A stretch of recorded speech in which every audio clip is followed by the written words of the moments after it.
All right, how's everybody doing? Welcome back to You Don't Know Ball, episode 43. We're glad to have you back. And today, we're just going to chop it up about a lot of topics that are on our mind. Just a lot of things relevant right now. We're getting ready for the start of the season. Still, a couple months.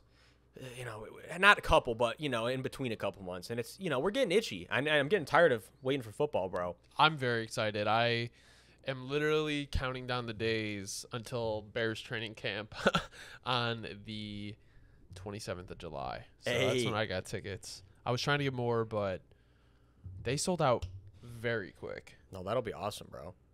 Very quick. But yeah, no, so we're going to talk about just kind of like whatever we have on our mind we're most excited for the season.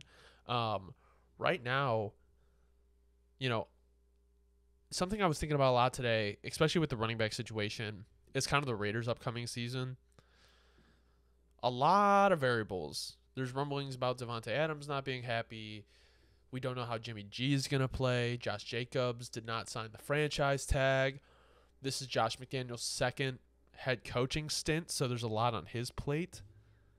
And I feel like everything is either going to click year two or just kind of implode, and it's just going to be kind of like, if it implodes, like the Raiders are back to square one, and I feel like they just keep going back to square one and like barely making any progress. And I think that also has to do with the fact that like they're a super competitive AFC and their division is super competitive. So it's kind of like they have not pressed like the full like restart button. No, they're stuck in the in-between land. And I think, as we were saying before, I know you feel the same way. I'm excited about this offense, bro. The offense has got a lot of things you're excited about. You like the tackle situation. Interior situation's not great. Again, Alex Barr, starting right guard, a little scary. But again, hey, Dylan Parham, I like him. I think he'll make a jump this year. Started off the year really well last year. End of the year not as well. Hey, look, I think a bounce back is, due. Michael Mayer, I'm excited to see. Josh Jacobs again. Interesting situation. But I'm assuming we'll end up seeing him out there, on the tender. Hopefully, they figure things out. We know no long-term deals coming, but hopefully we can see him again this year, come to defend that rushing record. Or not record, but the title. But look, my thing is, bro, the defense. Man, defense is where things get scary. Well, because I'm going to acknowledge right off the bat, look, Duke Shelley had a huge jump last year. Yeah. Duke Shelley became a really, really good corner last year. And I got to give him, that's credit where it's due. And then, but everything else, look, Max Crosby too. I can't forget. Max Crosby's a beast. We love Max Crosby.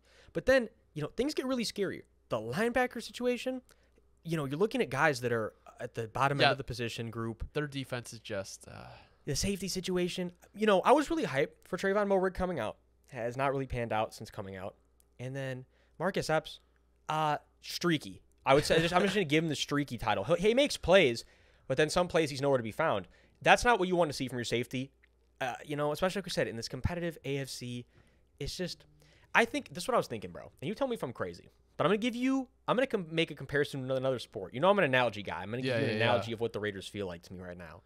You know how the Trailblazers used to feel a few years ago with Dame, and you're like, yeah, they might be like a fringe offs and maybe make like the 7th, 8th seed, and they'll be kind of fun. But you're not like taking them seriously.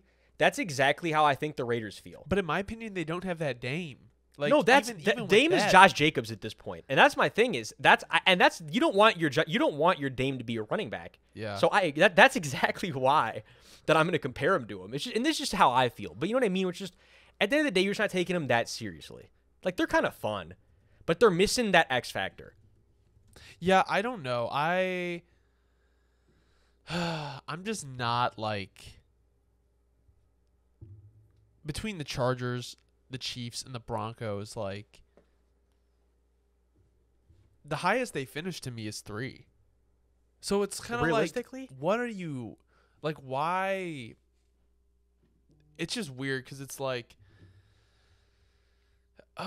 do you like? I don't like. What is the point of Davante Adams being on that team? That's what I was gonna say next, bro. Like, let's be realistic for a sec. Look, Raiders fans are about to hate me, but let's be realistic. Davante Adams was saying, like, when this first happened and Derek Carr left. Do you remember what he was saying? It was stuff along the lines of, but I always wanted to be here. Like, I've always had a dream of being a Raider, yada, yada. Hey, that might be true.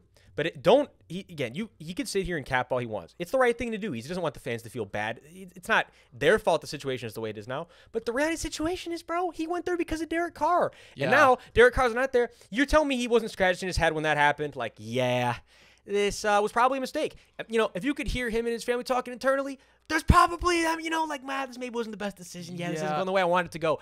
And it's like, you could sit here and captain all you want. That's the reality, bro. And so it's like, and if you're saying that behind the scenes, you're not going to be performing as well as you could on the field. We know Devontae, incredibly talented. I want to see Devontae performing his best. But if you're disgruntled, it's not good for anybody.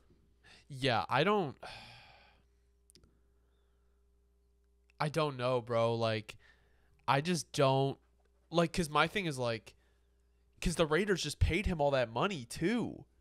So it's kind of like he's stuck there. But then at the end of the day, like, obviously as a player, you have to know, like, changes happen and stuff. But, like, you went there because of Derek Carr. And then within the first year, he's outed. So, like, how much confidence as a player does that give you that you're going to be, I don't know, man. I just don't, like, I don't understand the Raiders' direction. That's the like, thing. I like Jacoby Myers. I do. I like Michael Mayer. I like the Raiders draft.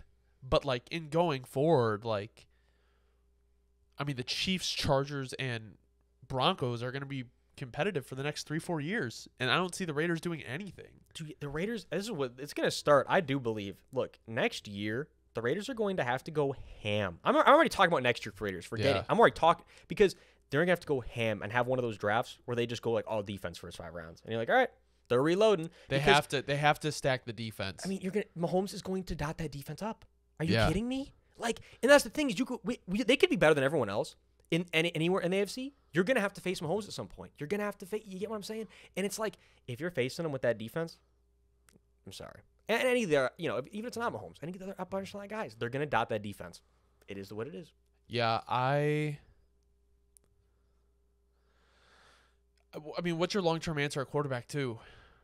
Because this team is not going to be bad enough where they're going to get, like, you know what I'm saying? Like, they're not going to be picking top 5. And this is the thing to that point. We could keep going with the Raiders. With Devontae, like, by the time the quarterback situation is what it's supposed to be, you think he's going to still be in – look, even if he was still somehow in it, performing in his prime when he's, like, 32, 33, 30, whatever, like, it's just – the timeline doesn't add up, at least for how I feel. Yeah. Again, I always acknowledge it. Could I be wrong? Could we be wrong? Sure. But, like, on paper, it just doesn't seem like the timeline's going to work out. It's just like they did everything at, like, the wrong time. Like, if they would have timed this differently, it would have been fine.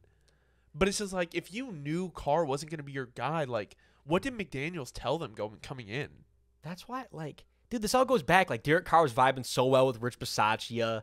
I feel like like, whole new culture change. Now that I'm thinking about it, they had to make the trade up for the quarterback this year. No, yeah. They had to. No, they had to be one of those guys. It had to. That's why everyone thought they were going to. And it's like, again, now you're sitting here and you're like, the Raiders could have been threatening. But, it's just, yeah. There's a lot of things you could say. And you could sit and be like, well, Jimmy G's, if everything works well, he's proven he can take a team far. Whatever. Like, the Raiders right now are not what the Niners were. And that's just how I feel. Like, I'm sorry. That's just the reality of the situation. The Raiders are a very weird team. Yeah.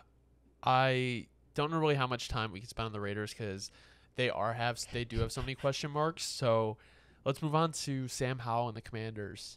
Hey. I think, like, this is probably one of the,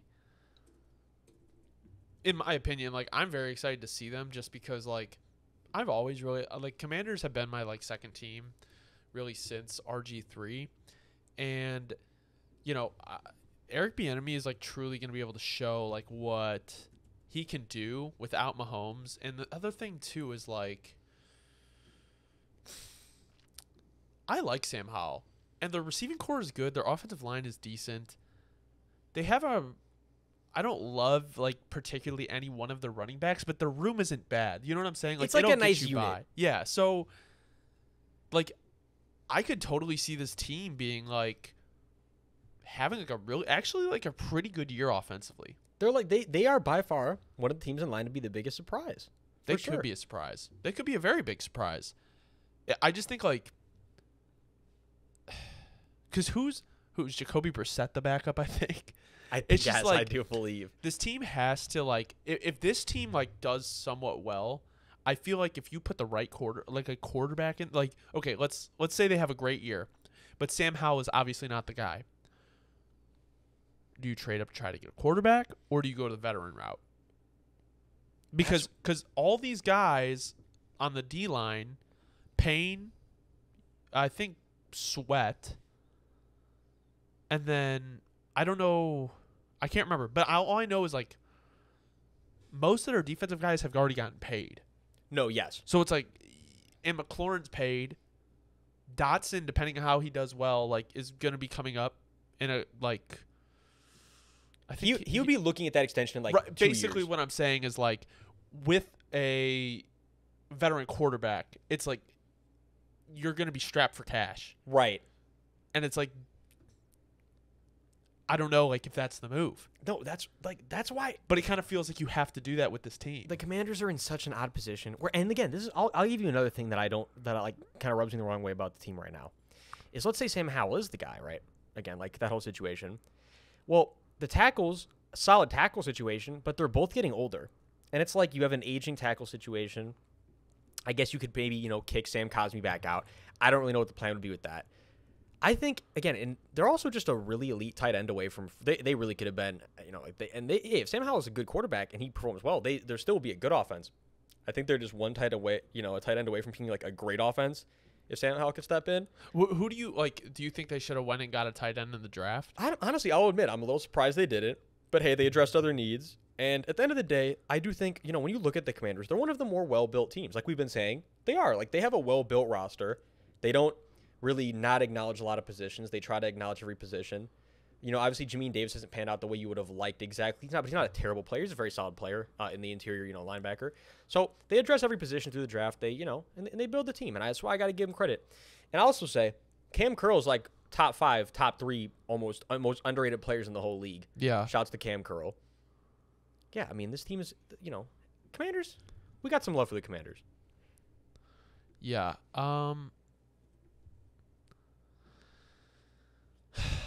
It's sad, bro, because like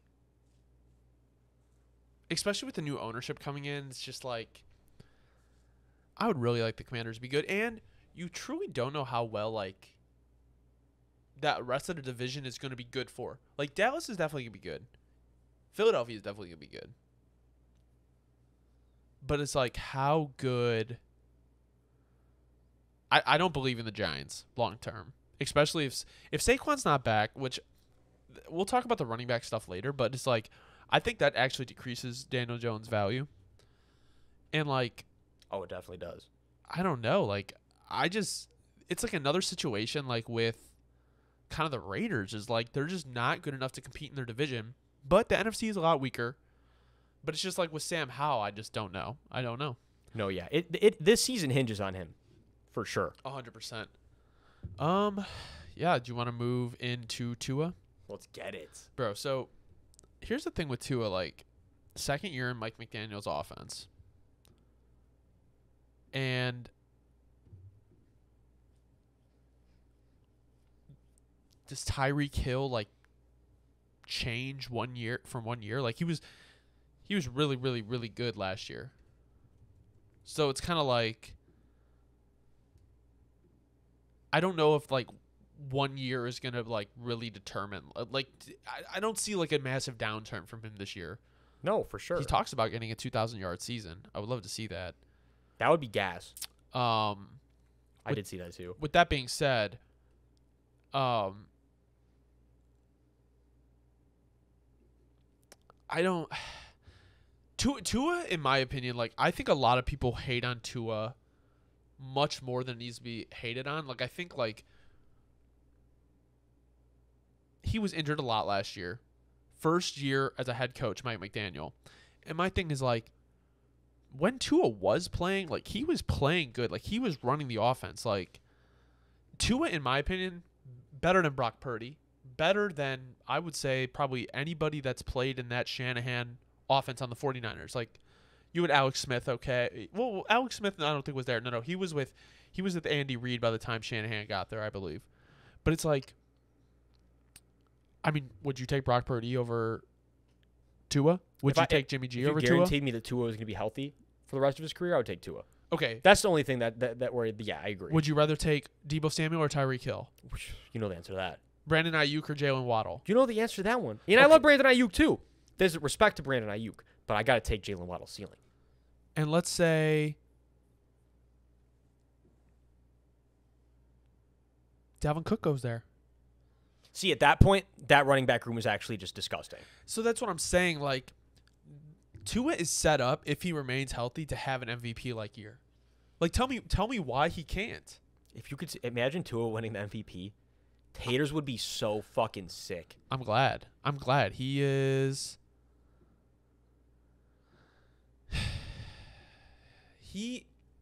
Bro, it's just like, it's so funny because, like, I'm sorry, I'm just trying to formulate, like, my thoughts on this because so many people are, like, so critical of him, and it's like, dude was dealing with concussions. It's not like he had, like, a broken finger or something, like, something that affects his brain, his processing, like, his mental speed. And it's like, they're in another situation, the AFC, where it's a tough division. You have the Bills. Obviously, the Patriots really aren't going to be competing. I mean, we talk about fringe teams. They're fringe still in that. teams. They're still in that category. But yeah, like they're like the Trailblazers. That Trailblazers analogy. But it's like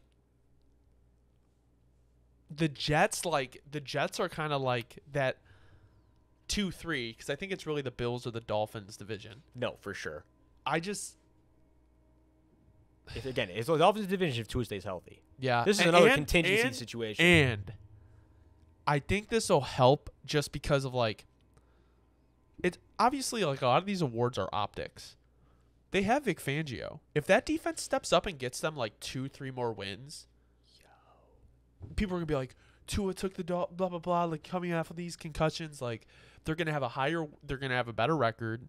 And it's like he's good, even if he performs just like one step ahead of where he was last year. But they pick up like an extra 2-3 wins because of the defense. You're telling me that's not like an MVP campaign? No, how about this too? I'll say you talk about something you got a good shot at, a real good shot. You probably wouldn't have a real good shot at putting your money in for MVP. I think you'd have a real good shot for comeback player of the year though. Yeah. Like almost like the floor for this year if he can stay healthy. Yeah, I don't know. I think people are too critical of Tua, but then Actually, I'm capping. What? Because DeMar Hamlin comes back this year. So it's like, never mind. That actually is not even true, I don't think. Do you think he's just like a shoo-in to win the award? Yeah, if we're going to be realistic for a sec, like, Tua would have been a shoo-in like any other year, but like, you know what I mean? Like, and that's just going to have to be who it's going to go to. I mean, if you come back from literally like legally dying, you're going to play football again. I mean, it's got to go to you. So yeah, Tua unfortunately is just out on this one. But I think we can surely put him in second place. Oh, for comeback? Yeah, he's locked in on second all year. DeMar Hamlin's locked in for number one. So yeah, I guess don't put your money on that one. But regardless, hey, Tua for MVP, I'm with you, bro. I mean, I'm not with you odds, that it's like, certain. I'm not with you that it's even a good shot. But I'm with you that hey, it's possible. And more than anything, I want to talk about this because it's like, okay, go ahead. Where did the narrative come from? Like, where did this Tua hatred narrative even start? Because I've always really kind of wondered when this even happened. Because a lot of quarterbacks aren't very good for their first year. And we obviously know Tua's had that. He has the whole turn the ball over. But when they start performing good, normally people kind of get off that train. Yeah. And it's like, I don't really understand the Tua hate. I'm a little confused, to be honest. So I'm looking up Tua right now, just like his game log. And like, obviously, like, I think a lot of people also have a bad taste in their mouth still from like the Brian Flores years. Like, but that's the thing. Like, look, here's what I'm going to say, too. All the people on the Dolphins roster that came out with something negative to say about him, not a lot of people came out to say something negative about Tua.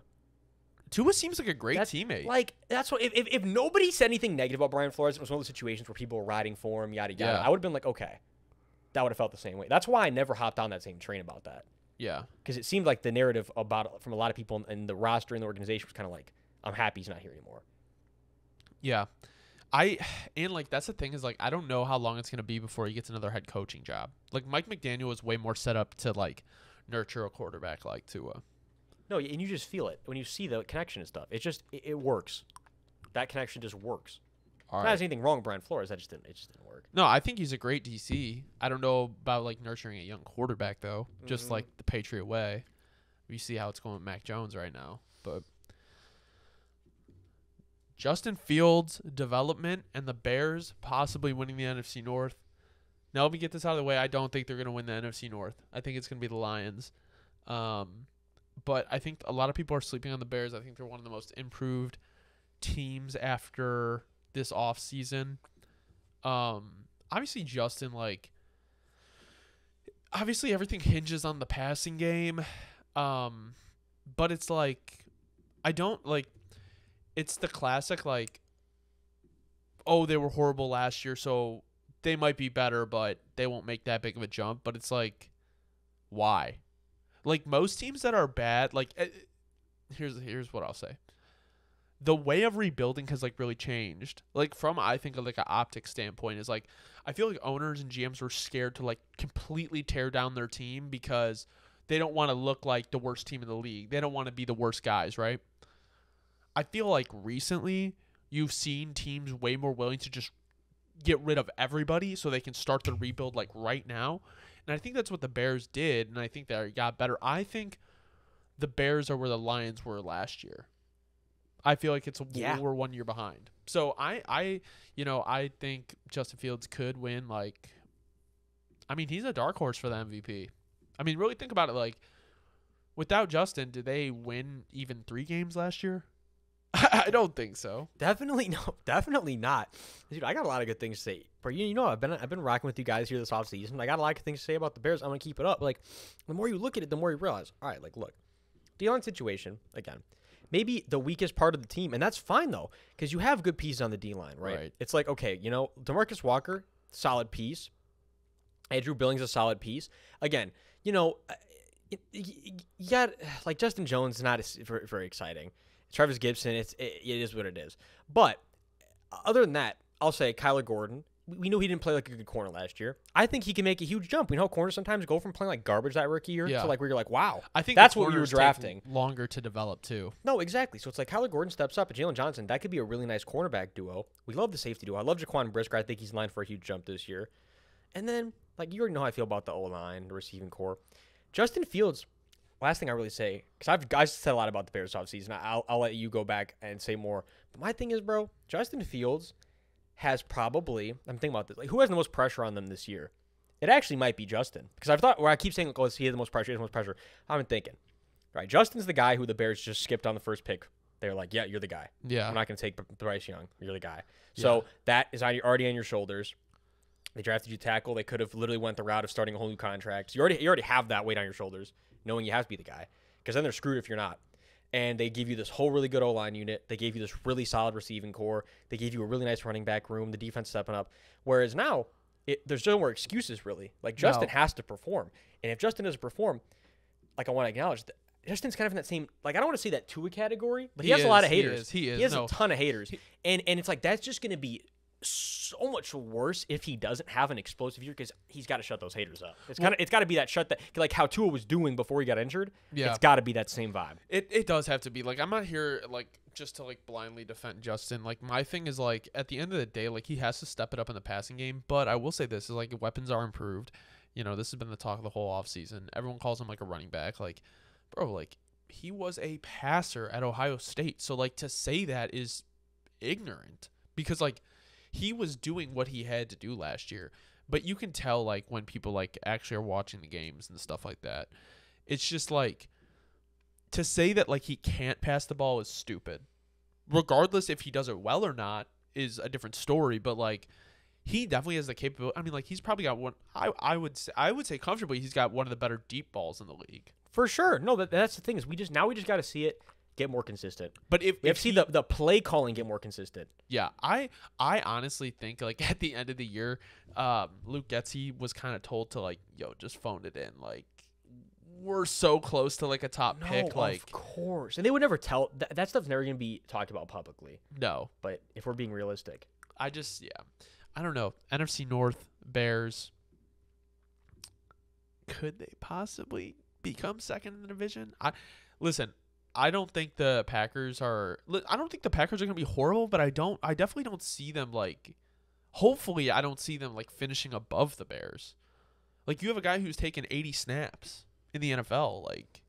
you're banking on all that to be better than a quarterback who has 2 years of experience now. No, right. Well, I'm higher on the Packers than most people, but I do agree the Bears will be better this year. Let's stay in the NFC North. Let's talk about the Vikings quarterback situation. So, Kirk Cousins is not. They're not talking about contract extension with Kirk Cousins. Their backup is Nick Mullins. And you know what? I was thinking about this earlier today, Dobbs. I'm back in on Trey Lance. To the Vikings? Well, just in general. But the reason I bring that up is because of the Vikings talk. The Vikings trade talk. Trey Lance is super young. Played almost no time in the NFL. Was injured. Okay. If I remember right, Matt Ryan struggled in the first year of the Shanahan offense. Yeah, no, for sure. It wasn't I don't think it was an atrocious struggle, but yeah, no, where it wasn't, again, he was never playing MVP Matt Ryan. So my thing is you get a guy who doesn't have that much college experience. You throw him in probably one of the most complex offenses in the league, and you just expect him to perform. The kid was taken number 3 for a reason. So my thing is I first off think the 49ers are stupid for giving up on him just because they think Purdy's more football ready. Okay, yeah, that's the case, but imagine what you could have with Trey Lance. And it's just okay, now getting back to the Vikings, having someone like that in a McVay system with Kevin O'Connell, I think would completely change the offense. Because if you think about it, you get Cousins out there, you get Trey Lance in there, you have a solid O-line. I'm a fan. Top 5, top 7 tight end. The best receiver in football, and possibly one of the best number 2s in football. I mean, literally right out the gates. You would be throwing him into the most perfect situation, and I don't see how a Lance doesn't end up on the Vikings. It is literally on a silver platter. No, and I mean if you, and I'm gonna say this is a clip right here because Vikings fans are gonna cheese that it's true. You put Trey Lance on the Vikings tomorrow. Yeah, they have never. No, I can't say that because they had the Brett Favre era. They've had some really good teams. But you get arguably one of the biggest, and I can't discard the old teams either, but I'll say over the last 15, 20 years, the Viking Super Bowl window has arguably never been bigger. You put Trey Lance in this offense, the Super Bowl window, yeah, it's like this right now. It's like you're letting the slightest night breeze in. You would literally shaft that bitch all the way open, right all the way open again. Because, and I'll say it again, bro. Yeah. Jordan Addison, like I said when it was the pre-draft process, he's just a pure receiving talent. Runs every route like it's his last route. That's my number one thing about him. And I know someone else who runs like that on this offense, Jay Jettas. It's the perfect mentor for him. I mean, I literally couldn't think of a better situation for Addison. Yeah. The O-line's great unit. Christian Darrisaw is going to be such a beast for a long period of time. And it's just the defense, too. You have really good pieces on the defense. Yeah. I love Daniil Hunter, one of the most underrated players in the league. Marcus Davenport, if he can stay healthy, that's going to be a ferocious rushing duo. Trey Lance there would be tons of fun. And I'm a Saints fan. I shouldn't be saying that. But Trey Lance to the Vikings is fun enough. I'm here for it. Let's rock. Yeah. It would shake the league up. Well, another thing that I was thinking about, too, is you could probably get Trey Lance, if you got him there and didn't play him this year, to sign an extension for pretty cheap. Kind of what Jordan Love did. No, I was going to say, you literally getting where you're the ones finessing. Yeah. You're finessing the talent versus the talent finessing you. Yeah, bro. The more I think about this, he has to wind up in a situation like this. Because this a little off topic, but I just want to bring it because you said it's so true. And I think it was 3 weeks ago. Yeah. Randomly though, because it showed up on one of my old things where for things you've watched, rewatch it, and it was a snap for snap North Dakota State Trey Lance, just his old college tape. Yeah, dude, he was. I know it was against obviously different a different competition level, but it's that's a different athlete. Just the way he strides, the deep ball is real pretty all the time. He's got it for sure. Now it's just a matter of really honing it in and actually getting some reps. The man has been literally voided out his reps. Yeah, he's got the name too. We're gonna jump into the Jets, just kind of their upcoming season, the Hard Knocks, and me and Dobbs are co-managing this dynasty team that we found with randoms on Reddit, and we got the 11th pick. We took T-Law, and then on the come around, we took Garrett Wilson with our 2nd pick. So, we're really hoping he does well this year, and hopefully Aaron Rodgers feeds him quite a bit. But I'm hoping for one of my personal fantasy teams too. I know the YDKB league, bro. I just gotta eat in that league too. The only thing that scares me about Garrett Wilson is it has nothing to do with Garrett Wilson himself, but it's just that Jets receiver room. Credit to the Jets is very deep, very deep. Not only are they very deep, I think that's something I want to touch on, which is why I think that I gas them so much, and I love what they are doing. Yeah. Right? You have a lot of different things going on. You got your all-around just jump ball, dominant physical receiver. You got Garrett Wilson, right? Yeah. Okay, you got your speedster, your seam buster, you got Mecole Hardman. You got your guy for something deep and quick. You got Allen Lazard. Just huge target. If I'm going deep third down, if I get a one-on-one and I get you on a small slot corner or something, I know I can target him. Yeah. It's and then Tyler Conklin, just possession tight end. Same concept. Post up a slot corner, get your body in front of him. I'm going to toss to you in, 3rd and short. They have everything. That's why I love this offense so much. And then the running back room is just... Oh, the running back room is nasty. The running back room is exactly what you want. It's actually Saints circa 2018, which is why I love it so much. Yeah, I honestly think Rodgers could be here for I think he'll play next year. I think there's a chance he also stays for an extra year after that. I think it does hinge on how well this year's got to be. You got to see at least a playoff win, I feel. Oh yeah. So a lot of people wanted obviously a lot of people is biased because it's I'm talking with Bears fans, just friends. We're from the Chicago suburbs. I'm excited to see them on Hard Knocks. I really am, because it's tell me a team with more pressure. Really, tell me a team with more pressure. They have a small window with Rodgers. No, and they kind of went all in on this window. They really did. I mean, they didn't trade a ton of draft capital. Not a ton, but it's kind of just the team is built to win right at we this talk about that situation right where if this doesn't work, then all the guys that need to get paid are going to take away from being able to pay the QB. You're not going to have the draft pick necessarily to go in and get that young number one guy you want. Yeah, that's what this timeline. It's the same thing as a lot of teams we talked about. It's the win now. It has to be. A lot of teams are in the same mode right now, which is why the league has never been more competitive, in my opinion, in my lifetime than what I've been seeing over these past 2 or 3 years. Oh yeah, the AFC has so many teams that can compete in the playoffs. It's actually insane, and it's you have I saw this question on Rich Eisen. It's what division, NFC and AFC, has more Super Bowl contenders, the East or the West?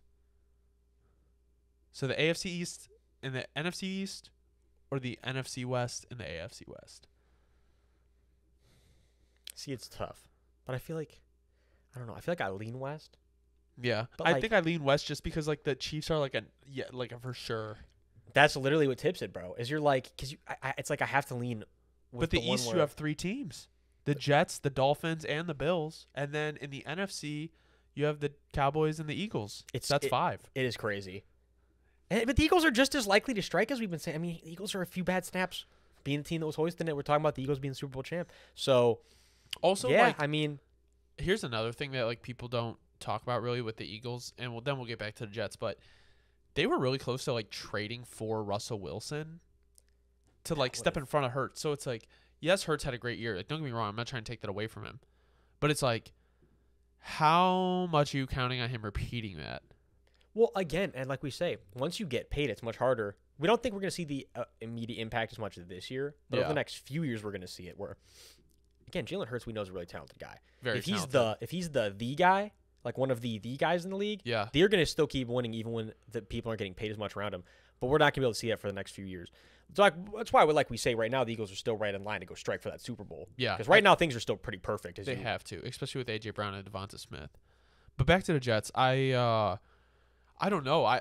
The thing is, also, it's I think they have the right coach there for all of this. I think I think Salah's good enough to contain all the personalities there.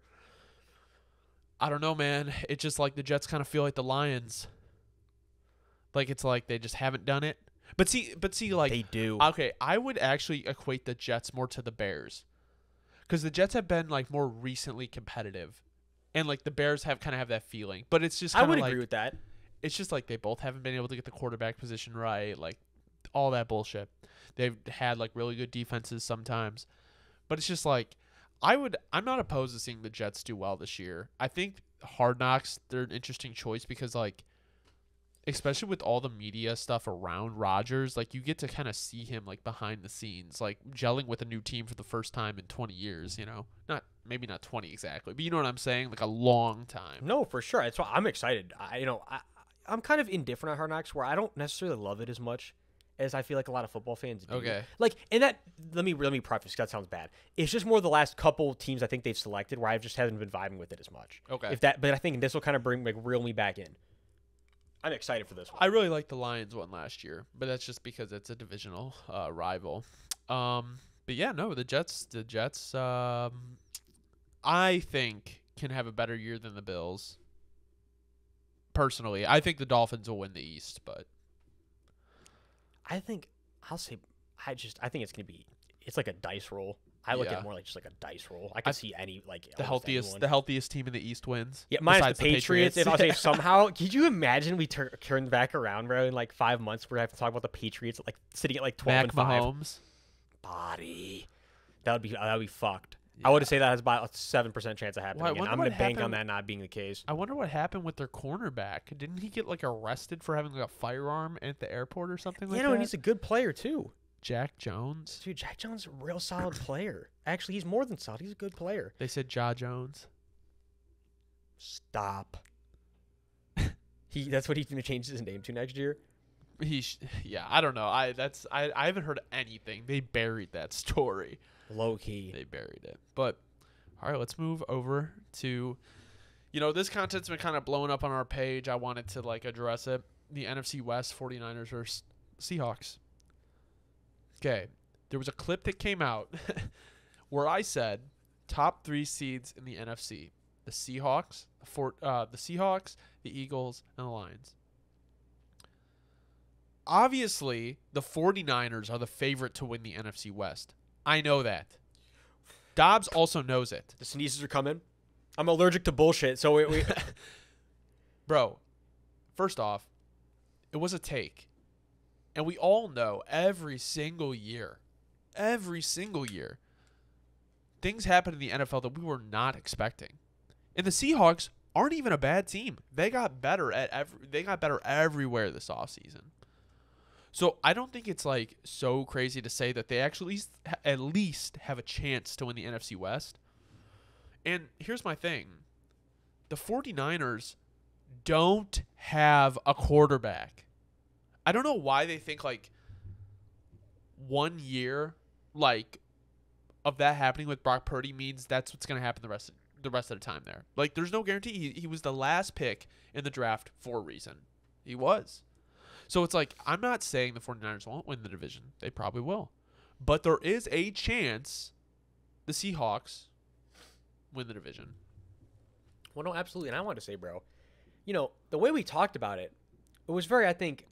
And also, hold on, just before you go, so many people who don't understand how seeding works in the NFL is insane. People were like, what about the Cowboys? What about the 49ers? Bro, if you win your division and if you don't win your division, the highest seed you can be then is a 5. That's it. That's as high as you can be. All right, so my thing is, bro, you would think, though, by the way people are commenting on this post, that we hopped in there and said, the Niners are garbage. The Seahawks are king. Fuck this. They're taking over, the West.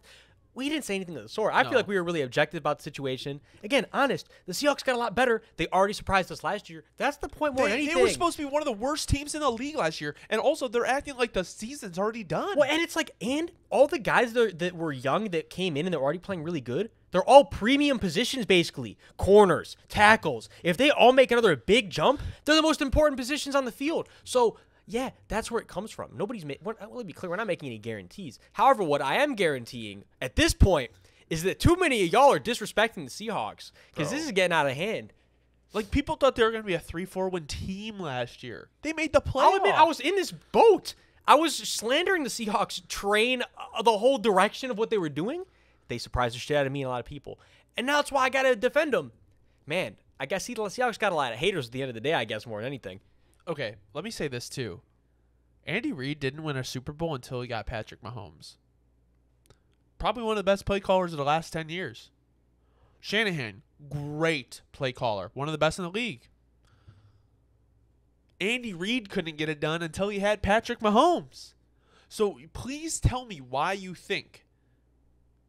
I mean, Andy Reid got to a Super Bowl with Donovan McNabb. Now, I will say he is better than Jimmy G. Like, I don't think that's really an argument. Oh, right. But my thing is, like, you got to have the quarterback, man. You got to have it. It's not like the early 2000s anymore. It's like you have so many talented quarterbacks that it's like when you get in those shootouts, like, you can't miss that throw anymore. Well, and it's like we can name a lot of quarterbacks that have a couple good years, but that doesn't mean it's always going to continue. I could go on for name a bunch of them. I'm not even going to. I'm not even get started because I don't want to compare Brock Purdy to anybody. But the point is that could happen. Yeah, and that's why again I don't necessarily think that that's going to happen. No, but that's the whole point. Is we're just addressing the situation objectively. That's what I think everybody's got to start to understand here. Yeah. I don't know. It's interesting to see. I don't really want to talk about it much more because there's really not much to talk about because the year hasn't began. It's July. Everything is an if. And people seem to think that the season is already over and they know exactly what's going to happen. If we sat up here and told you the 49ers are going to win and then they don't win, we look stupid. So why would we not give you other opportunities? And when you really look at it, because think about it. Truly, if the Seahawks win the NFC West, the Lions would win the North, the Seahawks would win the West, the Eagles or Cowboys would win the East. And then the South?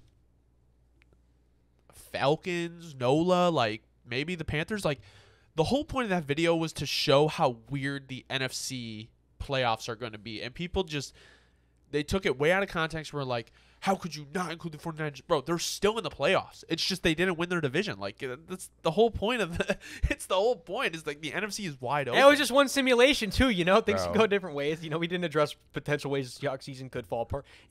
It's all just what could happen. So another thing, moving on to the next portion of the show that people will probably heat us up for. Well, at least me, because I'm on the train.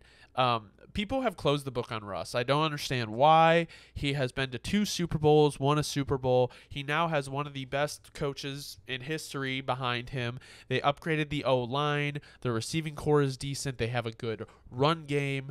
Why are people so out on Russ? They hired a coach who clearly wasn't ready to be a head coach. Why are people so out on Russ this year? I mean, I'll say this. Because, I was slandering that man last year. Rightfully so. Yeah, he was cooking burnt dinners. That was the burnt dinner season. And we'll always remember it remember it as such. The burnt dinner season. That was a legendary one. That's like Jameson's 30 for 30. Last year was like a hamburger helper dinner. This year is going to be like a Chef Ramsay dinner.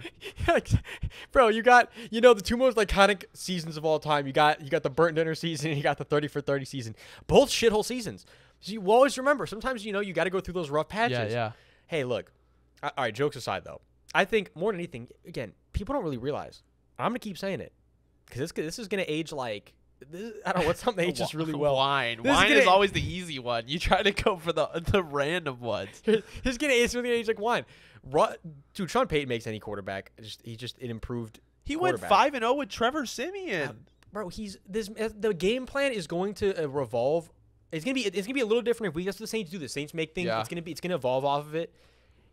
I guess what the Broncos do now. So that's what the Saints do. You know what I mean? Yeah, I know. That's what the Broncos do now. Look, Broncos fans should be super excited. I'm with you. There hasn't been enough hype around the situation because everybody kind of got off the Rush train. But I must say, as a Broncos fan, it's a good position to be in. I'll tell you. Because I feel like it's kind of been like that for the Saints for a lot of years, even when the Saints were really good, is they just never got a lot of hype right out the gates. And then you're the team that's busting out, and you're like, yeah. It feels better when people are sleeping on you. So, honestly, I don't even think the Broncos fans should be tripping that people are sleeping. It's actually a good thing. Yeah, they're going to be a surprise. I think they will be a surprise. I am super excited to see. It's just going to be tough, bro, competing in the AFC West. And I think, they're not going to truly, show how good they are strictly based off the competition.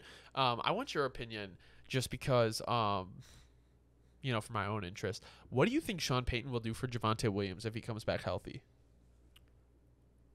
Well, I think, in that offense, Javonte could go for at least 1,100, 1,200. We already knew that. I'm glad. But with the receiving too, and my thing is, Sean Payton makes it easy. It's not, a lot of like running back offenses. You look at like the receiving yards and you see like, oh, he had 5 receiving yards or 5 receptions for like 59 yards. Yeah. And you look and it'll be like they just got dump offs where they had to go make a bunch of action happen. Yeah, And you're like, oh, it was just purely talent. In the Sean Payton offense, man, he'll set you up a screen that has 2 reverses, and then the QB throws it behind his back to the running back, and he just runs behind O lineman for. I'm exaggerating, but my point, it gets crazy, it gets creative. That's the whole point. Is it makes it easier for everybody. The running back gets a 50 receiving yards in one play off of a brilliantly designed screen. Like Javonte will have at least one of those a game. So you don't even. It doesn't have to be you get him out in space necessarily, even though we know we can do that. Yeah. He's gonna make it easier for Javonte, which is if you have him in fantasy, it's only a good thing. Yeah, the reason I had him in one of my dynasties. You had to snag him. I wanted to see. Let's keep it moving here. We're gonna go over to NOLA. Hey, Derek Carr's NOLA tenure. You put this one in here. What do you want to talk about? Because I'm excited. Carr? Well, my thing is, and look, dude, the Saints are.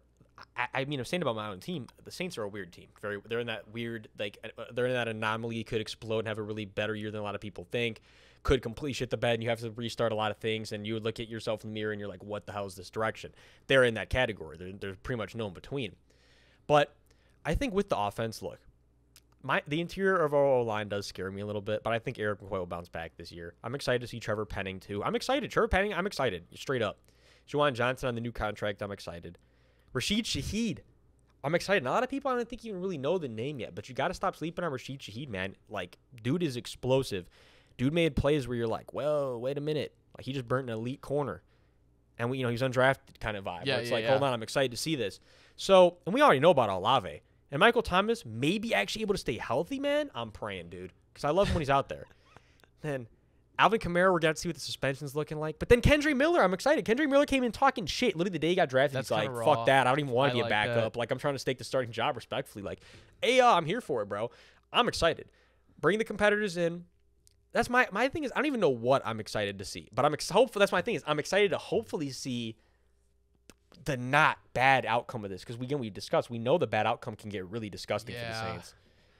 A few people get injured, and things just stagnate. Ew, this could be gross. But you go if ahead. It's not. No, I'm sorry. No, you're good. No, go ahead. I was just gonna say they kind of have to win the South this year.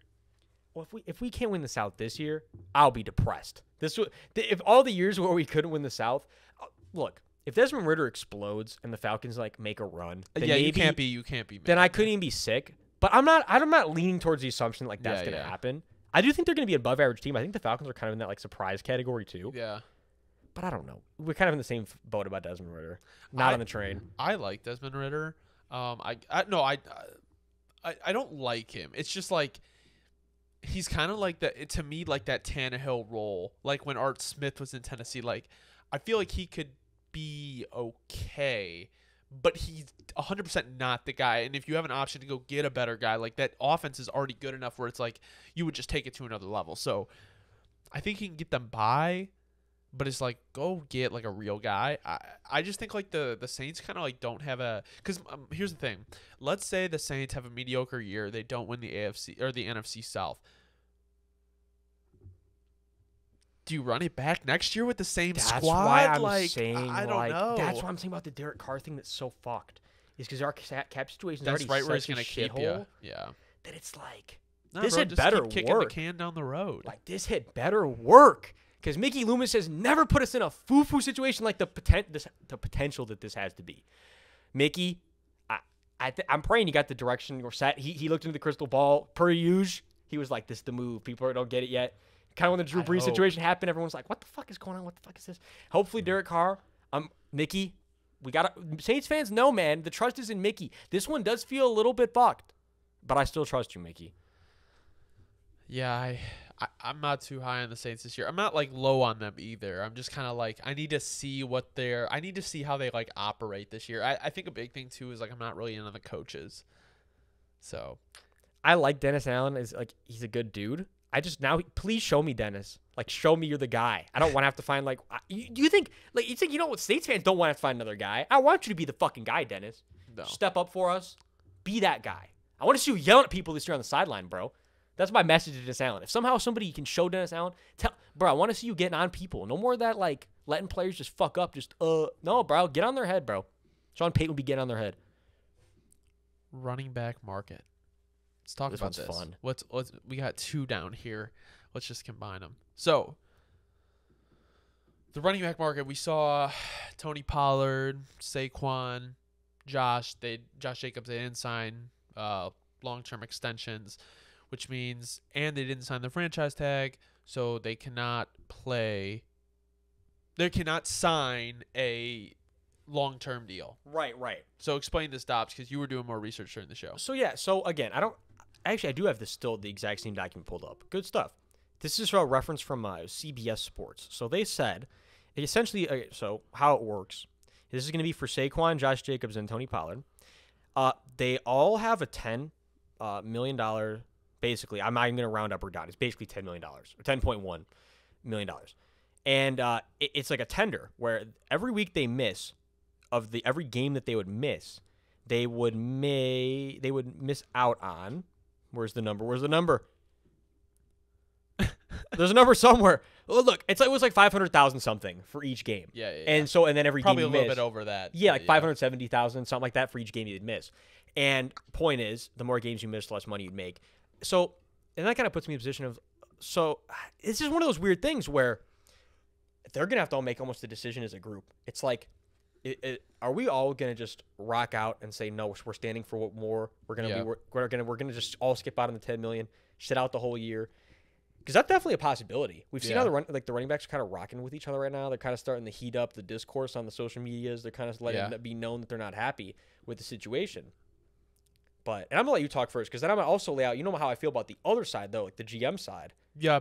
I think it's just, like, unfortunate. I think, honestly, this is like a players association issue. Like, I think they needed to work better on, like, getting these guys paid, or, like, I guess, like, with the franchise tag, like, I think it's really stupid that you're, like, tendered if you don't want to sign the tag. Like, you should be able to go where you want to go and everything like that. Anyway, all I'm going to say is, the reality is, you don't need a top running back to win a Super Bowl. But I will say this, and I'll ask Dobbs this question to kind of make my point.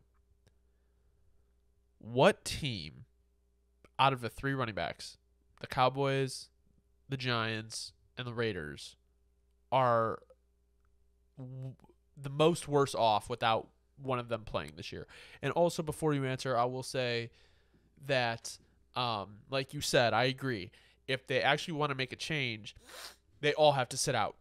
They have to prove a point. They can't. It just can't be one guy. So, because then it just sends the message again. Yep. Like always, there's always we'll one just that'll sign. fold. Yeah. And it's like, I'll just wait for the one who's going to fold. Because then they all fold. Then they all have to fold. It's literally like, it's in tangent. But so, yeah, and bro, but then on the other side, again, we talk about the GM side. I'm with you. It's the whole thing. That's the problem. Every GM looks at the teams that win the Super Bowl every year, and they're like, okay, Jerick McKinnon just ran for 100 yards. I'm not even going to list all of them. I don't feel like going through my memory and list. You get my point. And they're like, well, you want this, but they just paid him $700K and he just balled out. And it's like, you're still getting a good contract regardless. It's good money. And that's the issue, is they're going, look, man, they're the ones valuing the contract. It's not like the running back just losing value because it's losing value. It's losing value because the guys that are paying out the money are saying, they're looking at the checkbook, they're looking at the production, they're going, yeah, this salary's just not matching what I'm paying you. Yeah. And that's what it comes down to. And it's unfortunate. I'm with you. It's unfortunate. Nobody wants to be. We all love running backs. Running backs make the game so much fun. Running backs an incredibly important position to the game. However, the ones that have gotten paid a lot over the recent years, a lot of the time, it does not go well. And even if it goes well, it does not result in Super Bowl berth or victory.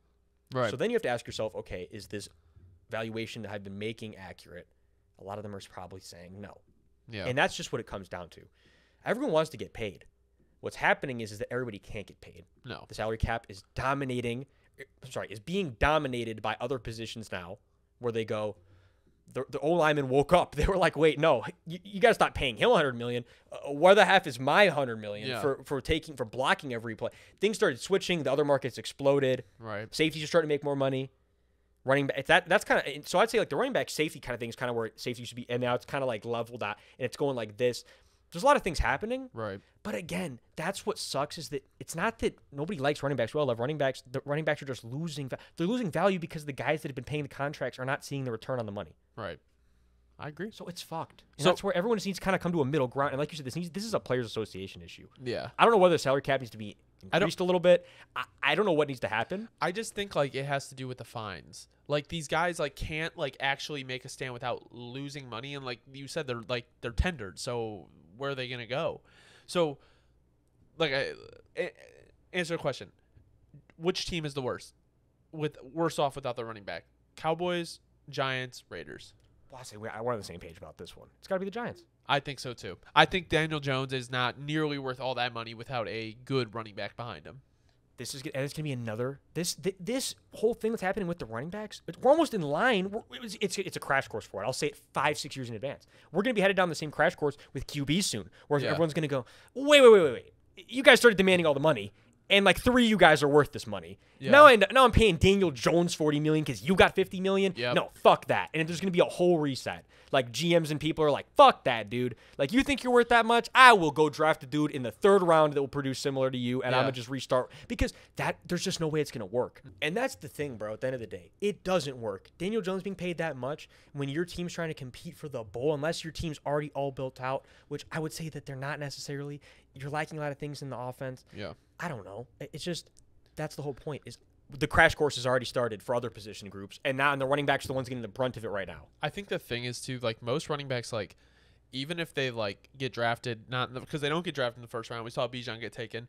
We saw Jahmyr Gibbs get taken at 12, which was a lot of people were very surprised. Yeah, y'all should have seen our face at the draft. Like, we were actually cheesing. I like it now, but during the time I was like, what are they doing? But also we were like, oh, Lions move.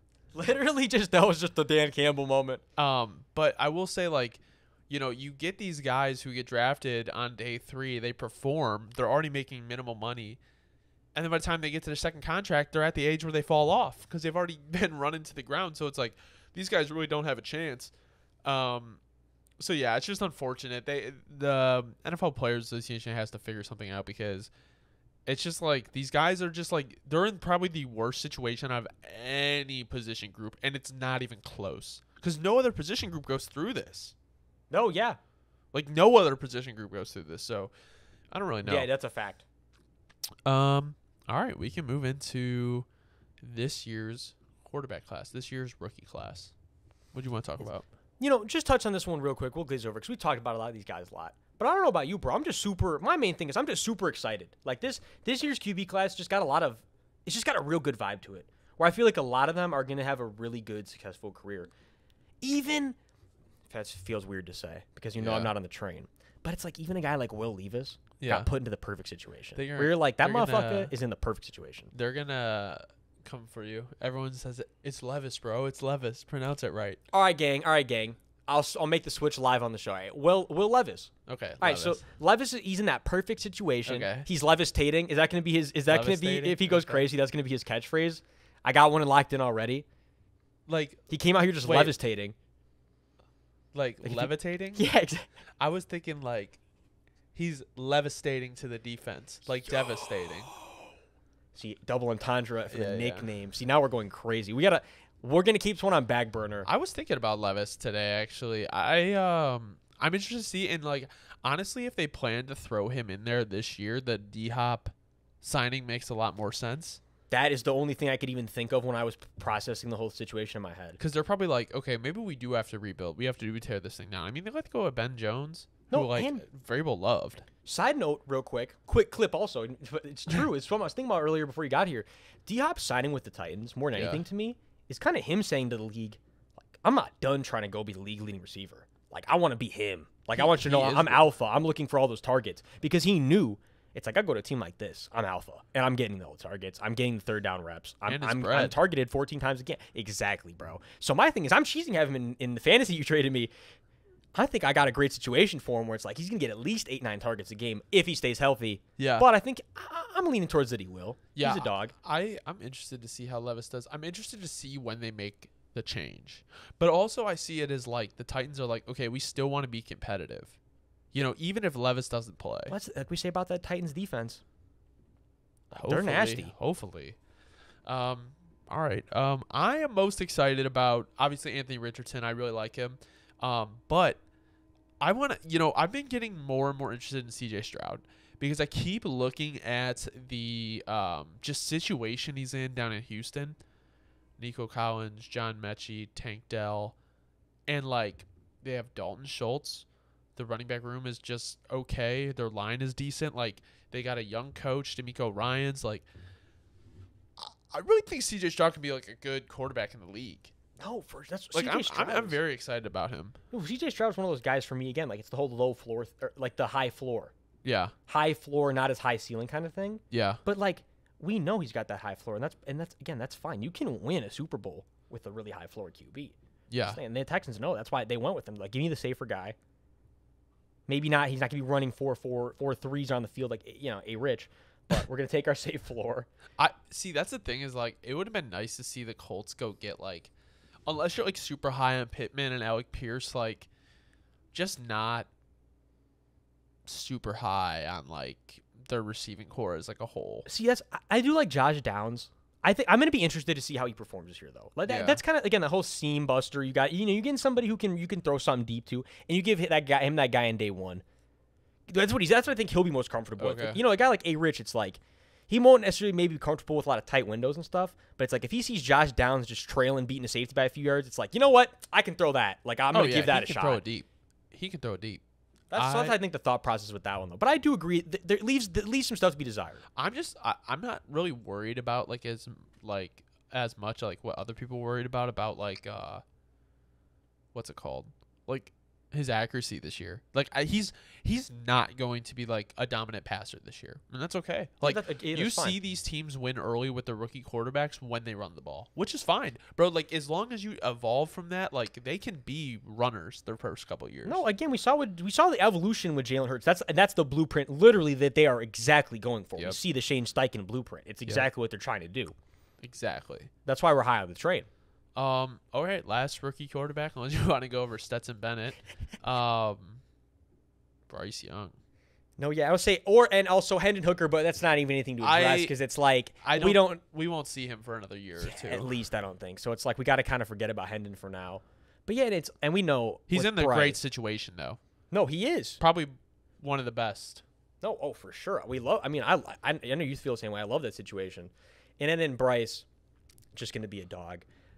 And, again, we know about the Panthers this year. But it is what it is. They're on the right trajectory by taking Bryce, in my opinion. There's so many people that are, like, so high on the Panthers offense, and I just don't get it, bro. I don't get it. Like, people really think Thielen is, like... Thielen, to me, is not even serviceable anymore. I was going to say, if you... Look, and this is no disrespect. Thielen's been a dog. He's put in his time. He deserves respect from any NFL fan. I'm not saying that's not true. Let me be clear. But if you're going to sit here and look me in the face and tell me right now that Thielen is still really dangerous, you just haven't been watching football. That's how I look at this. That's how I'm going to look at that one. So, again, that's just more like, I think the casuals are really high. It's like, they're like, the Panthers are like the casuals' #1 team right now. You think? They might be, bro. I think you're raising a good point here. I don't see his like receiving core like really doing him any favors. Like Terrence Marshall hasn't broken out, and it's like I would love him to, LSU alum. They got Jonathan Mingo, right? Yeah, I'm excited to see him though. He's got that really nice frame for a receiver. I do think Jonathan Mingo will have a really successful career. That's why I snagged him in Dynasty. Yeah, bro. I don't know. I was saying before on the other pod, I didn't like the Miles Sanders signing. I understand why they did it. He can catch passes and stuff like that, but I just I don't think it's gonna be the season that Panthers fans think it is. No, I think you would be ecstatic for like a 7-win year this year. Yeah, inspiring growth in the future. That is to me like 8 wins is like their ceiling. Oh yeah, if they got 8 wins, I'd be like, what the fuck? Bryce Young's gonna be a Hall of Famer. Like, because if they could get them to 8 wins this year, I would be shocked. I'm really excited to see him play because, like, he is really tiny. He's really tiny, but just he manipulates the whole fucking defense. It pisses me off. It's gonna piss me off even more. I'm all high on him now. Yeah. I've been all high and excited, but when he started playing the Saints, it's gonna be like his love's gonna die quick, bro. Like, oh yeah, I forgot y'all gotta play him too, dude. It's gonna my take is I can't win because my takes are either gonna age like milk or he's gonna be dotting us up. Yeah. Either way, that's not a good thing. Yeah. I get out for what it is, though. Yeah, I am. The rookie class is like. It's just interesting because like I truly don't know like what we're going to be looking at next year. All I know You know is what I'm saying? all I know is the hype is going to be ballistic for whoever has the number 1 pick. Yeah, I Kyler agree. Murray getting traded To the Atlanta Falcons. Fuck me if that shit occurred. Bro, that division you would know be how- such a fucked hole. Like, Do you know how good the Falcons would be? it would literally be like the number 1 contender. No, I can't say that with the Eagles and the Cowboys, I guess, but like they would be straight up like almost number 1 contender right off the rip. I mean, like They the would. O line is crazy. The defense is stacking. Bro, That'd be so messed up. Oh, I would love to see Kyler on the Falcons. That would just be such a Don't cool... manifest this nonsense. Ah, bro. Nah, Desmond Ridder, QB1. Desmond Ridder, QB1. No, the main reason I say like we don't know next year is just because I feel like the top 3 this year were like all really, really, really solid guys with really high upside. I mean, CJ Stroud less so, but I just think like this is like because and maybe I'm putting too much stock in Anthony Richardson, but I just think like all of these teams are actually going to be really happy with their picks.